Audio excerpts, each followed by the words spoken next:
que je vais continuer à vous proposer du contenu et peut-être qu'un jour oui j'en aurai marre, mais là en tout cas c'est pas le cas.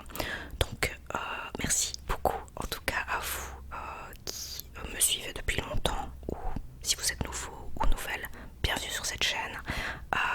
Voilà, et bien aujourd'hui je vous propose, comme je l'ai fait il y a maintenant 2 ans, une vidéo ASMR anecdote, parce que je pense que ça peut être sympa et marrant. La première fois que j'avais fait, j'ai revu la vidéo aujourd'hui justement parce que je ne me souvenais plus. C'est vraiment aujourd'hui que j'ai vu que c'était l'anniversaire de ma chaîne. Ok, et j'avais vu justement que j'avais fait une vidéo anecdote il y a 2 ans maintenant, et ça fait déjà quelques jours que j'ai envie de faire une vidéo anecdote. Donc coïncidence, voilà, j'avais complètement oublié que j'avais fait cette vidéo ce jour-ci, aujourd'hui, le 12 février. Donc c'est parti, on va commencer cette vidéo anecdote qui promet d'être un petit peu particulière. On va mettre un petit peu de piquant aujourd'hui.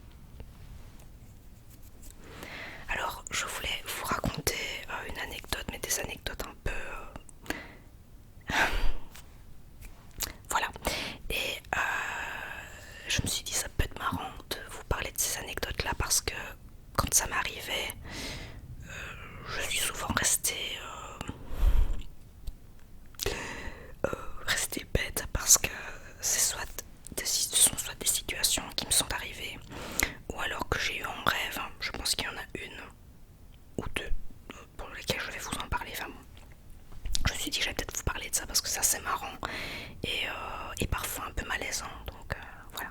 Donc, je vais vous parler d'un exhibitionniste que j'ai vu une fois dans un magasin d'alimentation à Bruxelles. En fait, un jour sur un temps de midi, je suis sortie avec une collègue et elle m'a dit, elle m'a proposé en tout cas de l'accompagner chez Exki. Voilà, si vous connaissez pas Exki, en fait c'est une chaîne de food à emporter ou à manger sur place. Et ben je me suis dit que pour me changer un peu les idées sur le temps de midi, ben oui, j'allais l'accompagner, pourquoi pas. Donc je l'ai suivi à l'avenue Louise à Bruxelles, et à un moment, en tout cas en tournant, il y avait oui, le magasin Exki, et on fait la file, et à un moment je vois un gars assez je veux dire une corpulence assez forte. Je dis ça parce qu'il était quand même assez imposant, passe à côté de moi et bon, me bouscule un petit peu. Donc du coup, je me demandais pourquoi il se comportait comme ça. Je le regarde et à 2 reprises, en fait, j'ai dû regarder 2 fois vite fait parce que je voyais quelque chose. Je voyais quelque chose pendre à hauteur de la taille, même un peu plus bas. Et je me suis dit, mais qu'est-ce que c'est en fait? J'ai cru que c'était, vous voyez les ceintures en cuir, la couleur du cuir, parfois le cuir mais vraiment, je vais dire brut, parfois ça fait un peu couleur chair, vous voyez. La première fois, le premier regard, j'ai cru que c'était ça. La deuxième fois, j'ai vu que c'était un sexe. Sur le temps de midi comme ça, juste avant de manger, bon appétit. Voilà. Non mais vraiment cette expérience en fait, ça m'a, je veux dire, j'en ai pas été traumatisée, mais sur le moment je me suis un petit peu demandé ce qui se passait, si j'avais bien vu ce que j'avais vu. Et ce n'était pas une ceinture, hein, vous l'aurez bien compris, mais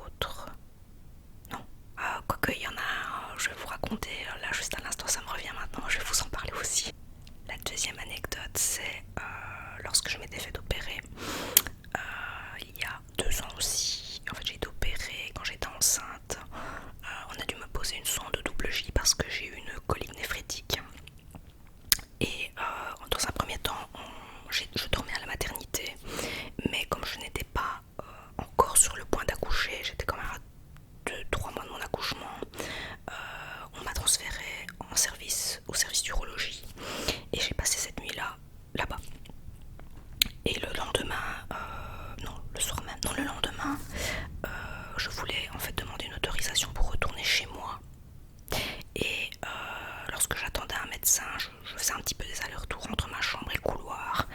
Et à un moment, j'ai vu un gars se balader, mais là aussi, bon, on est à l'hôpital, c'est pas encore c'est pas encore la même chose, mais j'ai trouvé ça rigolo.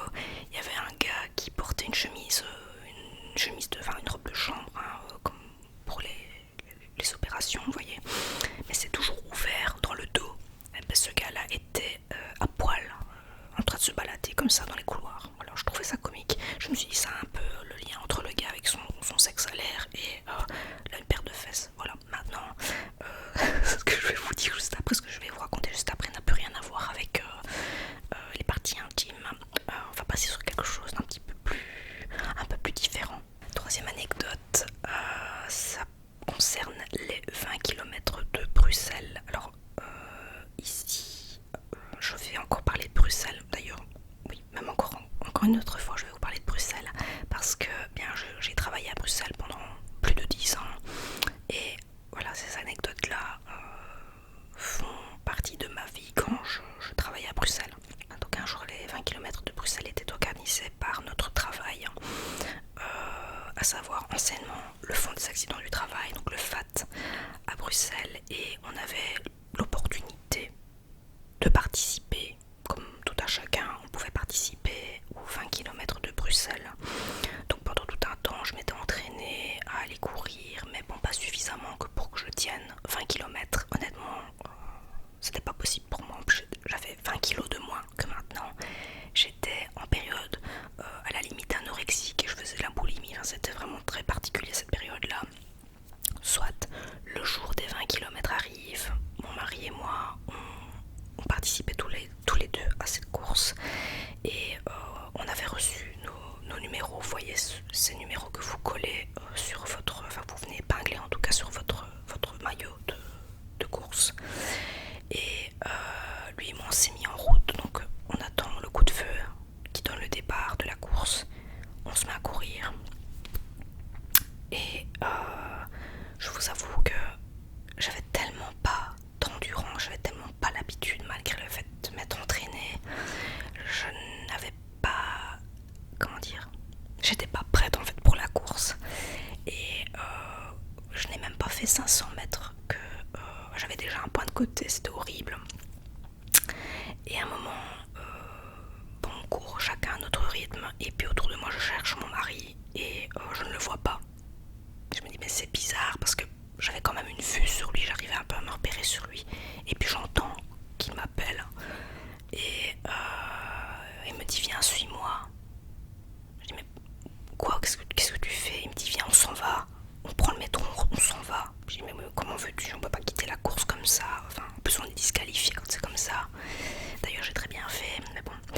Et donc nous voilà partis dans la bouche du métro, mais en tant que runner, avec notre numéro on passait pas inaperçu, donc du coup on a déchiré nos numéros, on a repris le métro et il m'a dit bah, écoute viens c'est bon, de toute façon moi j'ai même pas envie de courir, il dit j'ai pas envie de participer à la course, laisse tomber. Ça lui a pris comme ça tout d'un coup, en plus ça tombait vraiment bien parce que j'avais ce point de côté qui me tuait, c'était juste pas possible. Et il me dit tiens t'as pas envie qu'on se fasse une excursion, qu'on aille quelque part à deux? Je dis bah oui pourquoi pas, mais il me dit mais tant qu'on est sur Bruxelles, pourquoi pas se diriger vers Waterloo? Je dis mais c'est une bonne idée ça, parce qu'on avait remporté en fait le pass 365 et on pouvait aller où on voulait gratuitement en Belgique. Donc du coup on s'est rendu à la butte de Waterloo, on a mangé un bon burger, on s'est bu une bonne bière, c'était un cidre pour moi si je me souviens bien, on a vachement bien mangé pendant que les autres étaient en train de crever aux 20 km. Voilà, c'était vraiment une chouette journée parce qu'on a été visiter la butte de Waterloo avec le lion, on a visité les champs de bataille, c'était vraiment une journée pour nous mémorable parce que c'était le tout début qu'on était ensemble, je ne sais même pas si ça faisait un an qu'on était ensemble et ça reste dans mes plus beaux souvenirs de couple, hein, des petites choses, des petites bêtises comme ça qu'on a faites ensemble, c'est innocent, je veux dire c'est marrant et ouais, on n'est pas toujours obligé de suivre les règles, hein. On fait un peu comme on veut et ouais, j'ai trouvé ça vraiment très cool et oui, j'en garde un très bon souvenir. Alors j'ai déjà fait et je fais très souvent des rêves de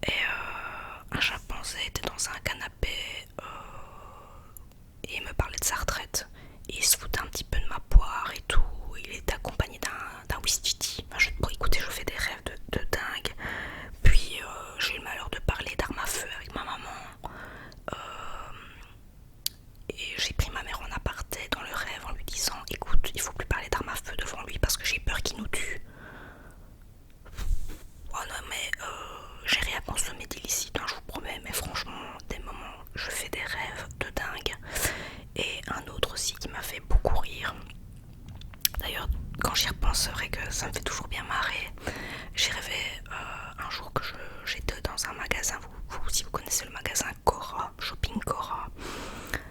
J'ai rêvé que j'étais dans un de ces magasins Cora, du côté, vous voyez le rayon boulangerie. Et bien dans le rêve j'étais là, en tenue de sport encore, en train de faire la chandelle. Attendez, c'est pas tout, hein. Ensuite il y avait un fond musical et il y avait d'autres personnes qui étaient en train de faire leur petit échauffement et tout ça.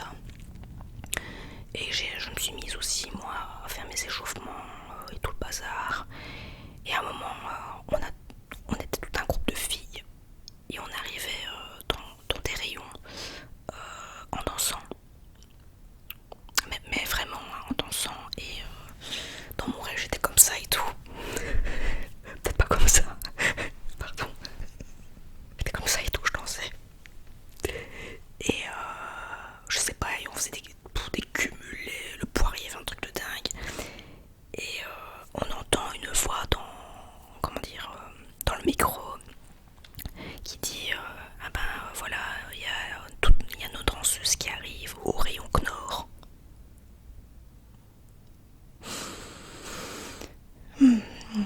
Parfois j'en peux plus de moi, je vous assure, je n'en peux plus de moi. Alors, quatrième anecdote, un jour nous sommes allés en voyage en Crète, parce que faut savoir qu'avec mon mari on a fait énormément de voyages jusqu'à maintenant, et un jour, ça s'est toujours bien passé quand on est parti quelque part, et là c'était la première fois que ça nous arrivait, on était en Crète, et un soir on s'était fait beau et tout, on avait pris notre douche, vous savez, après avoir pris le soleil comme ça, après avoir fait des visites et avoir pris une bonne douche avant d'aller au restaurant, on se sent vraiment bien, on était tout beau et on s'est dit qu'on allait prendre la voiture de location pour pouvoir se rendre dans un restaurant. Donc on a démarré, on cherche le restaurant en question. Le problème c'est qu'on a pris un chemin qui était en parallèle avec le chemin qu'on devait normalement prendre et on s'est retrouvé coincé dans une rue pentue. Je pense qu'il y avait même un fossé juste à côté de la voiture. Donc on roule et tout à coup on sent la voiture qui ballotte un peu parce qu'on roulait sur des graviers en fait. Et tout d'un coup la voiture subit un choc et les fenêtres ouvertes parce qu'il faisait tellement chaud qu'on avait ouvert les fenêtres et tout d'un coup j'entends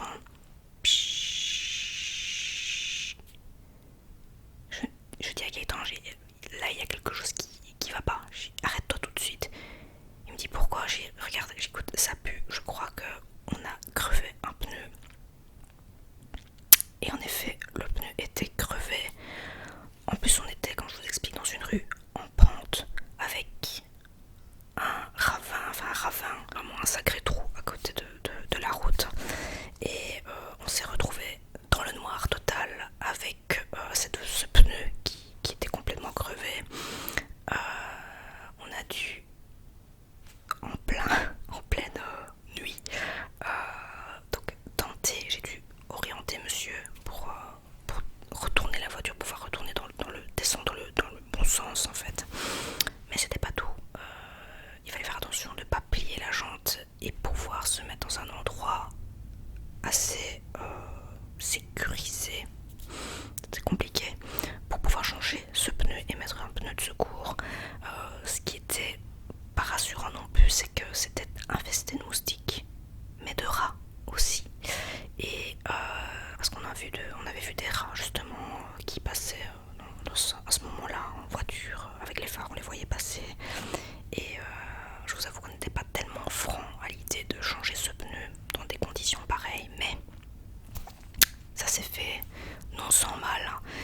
Je pense qu'on est resté une quarantaine de minutes sur place avant de reprendre la route alors qu'on était un peu perdu comme ça, c'était vraiment bizarre. Et du coup le restaurant que l'on convoitait, je pense qu'on l'a trouvé quand même, on l'avait mérité et on est arrivé au restaurant dégueulasse. Voilà, donc ça fait partie des anecdotes de voyage qui sont assez comiques parce que, allez, je veux dire, faut vraiment pas avoir de bol pour avoir ce genre d'histoire qui peut nous arriver, mais voilà, ce sont des choses qui arrivent justement. Pas de bol, cette fois-là, c'était pour notre pomme.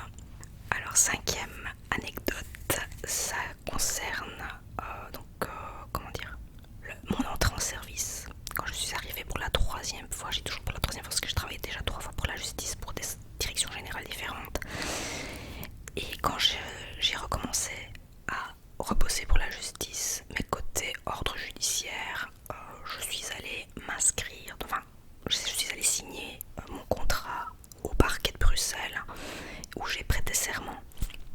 Et j'ai failli ne pas le faire parce que lorsque je me suis rendue au parquet, donc quand vous entrez au parquet de Bruxelles, enfin, vous pouvez pas rentrer comme vous voulez, voilà, c'est un peu comme à l'aéroport, il y a une douane et vous devez passer cette douane pour pouvoir accéder dans le bâtiment.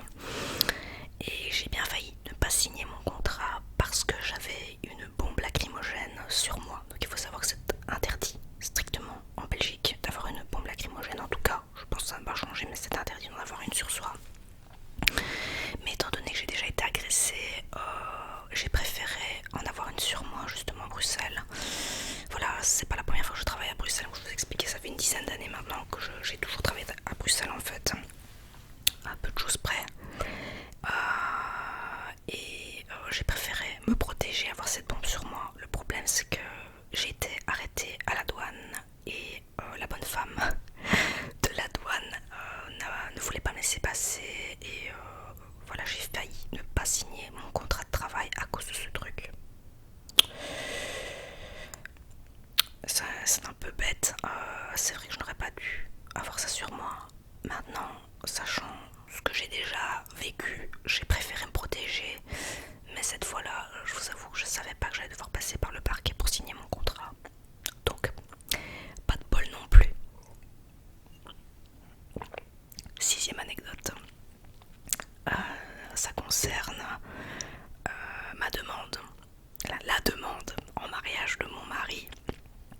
En fait, la première fois que nous sommes partis quelque part ensemble, c'était à Sangatte, donc dans le nord de la France. J'adore cet endroit, Sangatte est magnifique, Cap Blanc-Nez, Cap Grinet, j'adore, voilà, c'est vraiment un endroit où j'aime énormément me rendre. En plus, les moules, elles sont excellentes. Donc la première fois que nous sommes allés en dehors de la Belgique ensemble, c'était pour la première fois là-bas à Sangatte. Et comment dire, donc on n'était plus retournés depuis plusieurs années, donc ça c'est 2 mois qu'on est ensemble. On est allé la première fois à Sangatte. 4 ans plus tard, mon mari et moi, nous y sommes retournés durant un week-end pour un peu se changer les idées. Enfin moi c'est ce que je croyais à la base. Et ça faisait déjà un moment que Gaëtan me disait tiens, j'ai quand même envie de retourner à Sangatte parce que ça fait tellement longtemps qu'on n'est plus allé. On était juste allé une fois ensemble et depuis nous y sommes plus retournés. J'ai dit c'est vrai qu'on pourrait passer une fois le week-end là-bas, en tout cas une journée. Et ce jour-là, le jour de sa demande en fait, j'ai voulu préparer les essuies pour pouvoir se mettre, parce que c'est beaucoup des rochers là-bas, hein, et j'ai voulu préparer de quoi se mettre à l'aise une fois sur la plage. Et Gaëtan me dit mais non t'inquiète, je m'en occupe et tout. Moi j'ai rien compris depuis le début, j'avais rien compris, j'ai rien vu venir en tout cas. Et donc je l'ai laissé faire, tout préparer. Et donc ensuite après ça nous sommes partis passer l'après-midi là-bas. Et une fois que nous sommes arrivés là-bas, on était retourné, en fait on est retourné dans le restaurant dans lequel on avait mangé la première fois. Et j'ai voulu prendre un dessert et Gaëtan me dit écoute, ouais non on prend pas de dessert et tout, tu sais laisse tomber, c'est cher. Enfin il essaie de me trouver plein d'excuses pour pas que je prenne un dessert, mais moi j'aime bien prendre un dessert quand je vais au restaurant quand même. Puis je me dis mais enfin pourquoi je peux pas prendre de dessert. Enfin il me dit ouais mais non t'inquiète, j'ai pensé à tout. Ok d'accord, bah alors on y va. Donc j'avais mangé mes bonnes noix de Saint-Jacques parce que j'adore les noix de Saint-Jacques, ou alors des moules. C'est vrai que les moules sont excellentes, mais bon soit, ce n'est pas le but de l'histoire. Et donc du coup nous sommes rendus ensuite après sur la plage, on s'installe et Gaëtan me dit ah oui, je t'ai dit que j'avais pensé à tout, j'ai pensé aussi au dessert. J'ai dit bah ouais c'est bien parce que bah, moi je me suis dit franchement c'est gentil quoi, enfin il pense à tout, c'est vraiment chouette. Et là je vois une boîte de chocolat Marcolini parce que j'adore les chocolats Marcolini. Et un jour je lui avais dit ah franchement si tu me demandes en mariage avec des chocolats Marcolini, je te dis oui tout de suite. Et il l'a vraiment pris au mot, donc il l'a vraiment fait. Donc là je vois vraiment la boîte Pierre Marcolini. Et tout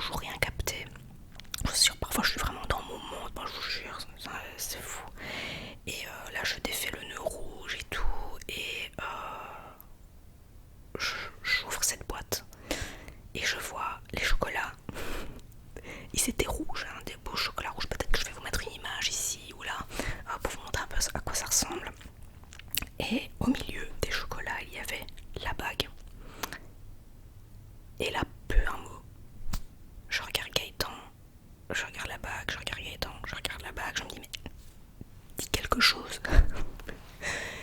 Le gars était pétrifié. Il me dit tu veux, est-ce que tu...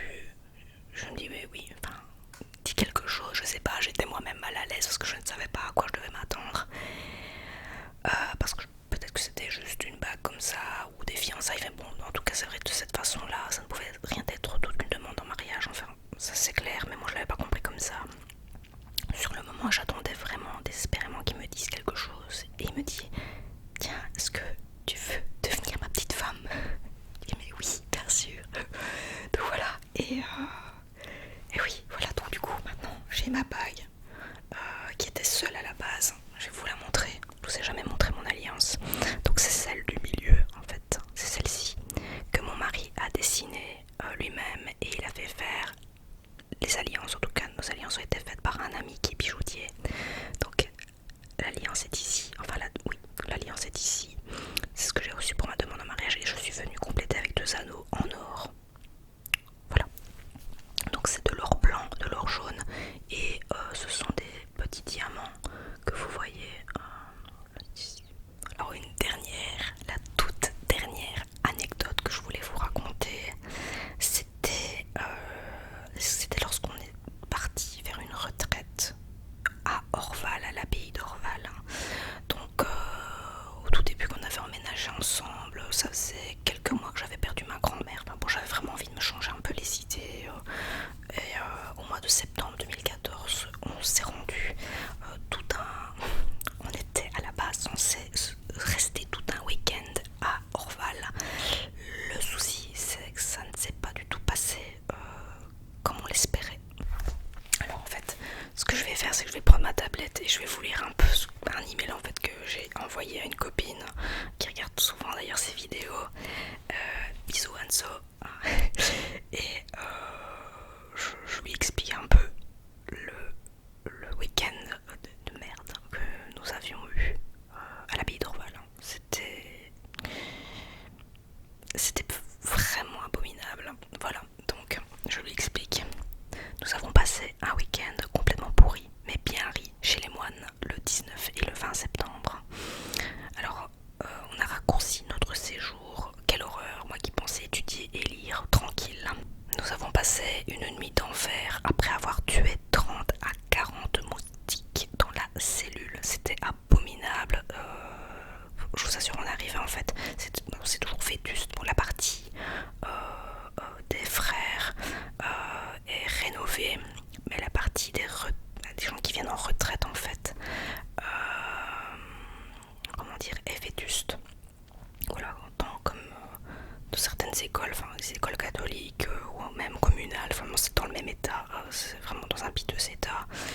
Donc c'était dans un piteux état, on avait une cellule pour nous deux avec des lits seuls, hein. C'était vraiment, en fait c'était un lit par personne. Alors si vous voulez être chaste, vous allez être chaste, ne vous inquiétez pas parce que dans les conditions dans lesquelles vous dormez, vous n'avez pas d'autre choix, voilà. Donc je sais bien que l'on va pas là-bas comme dans un hôtel à 5 étoiles ou 7 ou 10 étoiles, hein. Enfin voilà, mais je trouve qu'il y a un minimum quand même. Pour vous dire, en fait on était arrivé en retard de base. En fait on nous avait pas expliqué qu'il fallait arriver pour 18 h je crois, et il y avait un repas et à 20 h c'était terminé, c'était déjà le couvre-feu si je me souviens bien. Et nous, le temps de partir de Timéon et de nous rendre à Orval, on avait mis je pense 2 bonnes heures de route, en tout cas 1h30, 2 heures de route. Et malheureusement quand on est arrivé il était 20 h et les portes de l'abbaye venaient de se fermer. Donc du coup on a mangé dans une brasserie qui avait à proximité, on a très mal mangé entre parenthèses, et on a pu prendre, comment dire, possession de notre cellule. Voilà, on a pu donc, on a pu découvrir notre cellule. Donc on nous a donné une clé, on s'est rendu dans notre chambre et pour vous dire, il n'y a même pas un seul éclairage dehors. C'est que quand c'est vraiment extinction des feux, c'est extinction des feux. Voilà, vous étiez vraiment dans le noir. Vous devez vous débrouiller, tant pis si vous ne trouvez pas, il n'y avait personne pour vous aider. Donc heureusement on avait nos téléphones et on a pu se rendre donc à la cellule grâce aux lampes torches. Et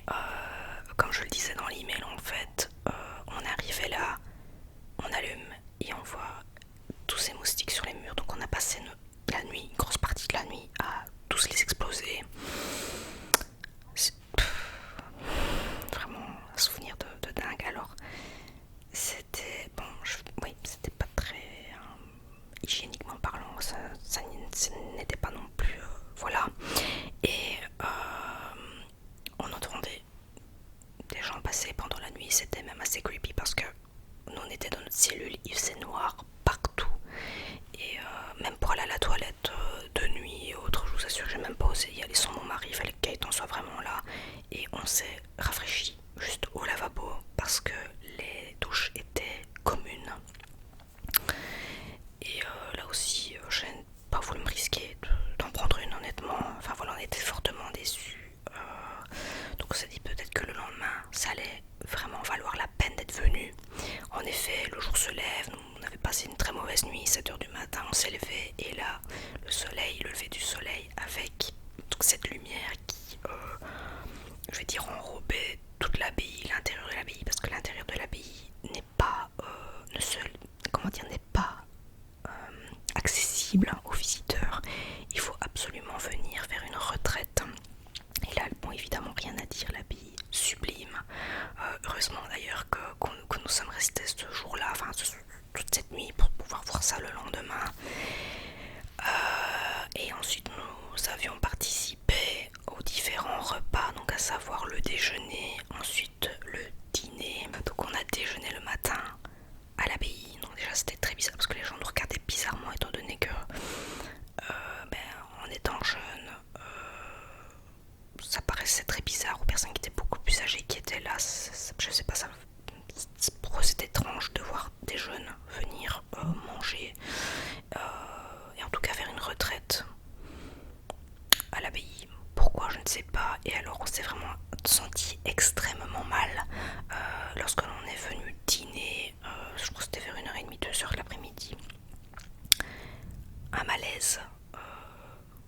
Voilà, tout le monde avait les yeux braqués sur nous. On ne pouvait pas parler à table, c'était le silence absolu. On entendait les cuillères prendre la soupe dans les assiettes. Et voilà, je regardais très souvent Gaëtan les deux dire écoute, là je suis très mal à l'aise, il faut trouver une solution. Et on avait payé, je pense, pour une autre nuit, une deuxième nuit, parce qu'on était censé rester en tout 3 jours. Et on a préféré partir, perdre de l'argent, tant pis. Mais on a fini par terminer notre tour. On a même visité ce jour-là les ruines de l'abbaye. Si, c'est bien ça, oui, les ruines de l'ancienne abbaye. Mais voilà, donc elle est magnifique, il n'y a rien à dire. Monsieur a pu acheter ses bières, mais honnêtement, pour la retraite, une fois, pas deux. Là, je me suis laissée avoir une fois. J'ai vécu ce moment très malaisant. Mais ça en valait la peine parce qu'elle est sublime, comme je vous expliquais. Mais voilà, on a fait le choix de partir de là. Et tant mieux. Voilà, donc du coup, je vous ai raconté ces 6 anecdotes. J'espère que ça vous aura plu, mais en tout cas, ça m'a fait bien rire de vous raconter ça. Parce qu'on vit quand même des choses parfois vraiment malaisantes, drôles. Enfin, et je me suis dit que là, il fallait que je vous en parle. C'est quelques petites anecdotes qui nous sont arrivées ou même en rêve. Mais je me dis ça peut être sympa de vous raconter tout ça. Et voilà, dites-moi un petit